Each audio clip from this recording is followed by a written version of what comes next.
জাহান্নামের সবচেয়ে হালকা আযাব যাকে দিলে তাকে আল্লাহ বলবে, ডেকে বলবে, আচ্ছা তোমাকে যদি এই পুরো পৃথিবী আর পৃথিবীতে যা আছে সব দিয়ে দেওয়া হয়, আর যদি বলা হয় এটার বিনিময় তোমার যে আযাব তুমি ভোগ করতেছো এটা থেকে মুক্তি পেতে চাও, তুমি কি চাইবে?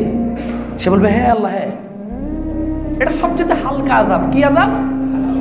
এর নিচে আর কারো কি হয় না, এর নিচে আর কারো কি হয় না, এর নিচে আর কারো শাস্তি থাকবে না। ওই লোকটা বলবে আল্লাহ দুনিয়াতে যা আছে সব যদি আমাকে দিয়ে দাও, আমি বলবো যে এই সব দিয়ে দিলাম, শুধু এখান থেকে বাইর করো। আল্লাহ কি বলবে জানেন? বলবে যে তুমি যখন আদমের ওরসে ছিলে, আমি তোমার কাছে এর চাইতে অনেক কম চেয়েছি। আমি চেয়েছি যে তুমি আমার সাথে শিরিক করবা না, কিন্তু তুমি শিরিক করা ছাড়া ক্ষান্ত হও নাই। কিন্তু তুমি শিরিক করা ছাড়া কি হও নাই? এবারে শিরিকের ছোট্ট একটা উদাহরণ দিয়ে আজকের খুতবাটা ইনশাআল্লাহ, প্রথম খুতবাটাকে শেষ করবো ইনশাআল্লাহ তাআলা। যেমন রাজ্জাক, রিজিক দেয় কে? সুস্থতা বাবা মা কে দিছে? চাকরি বাকরি রিজিকের ব্যবস্থা কে করে?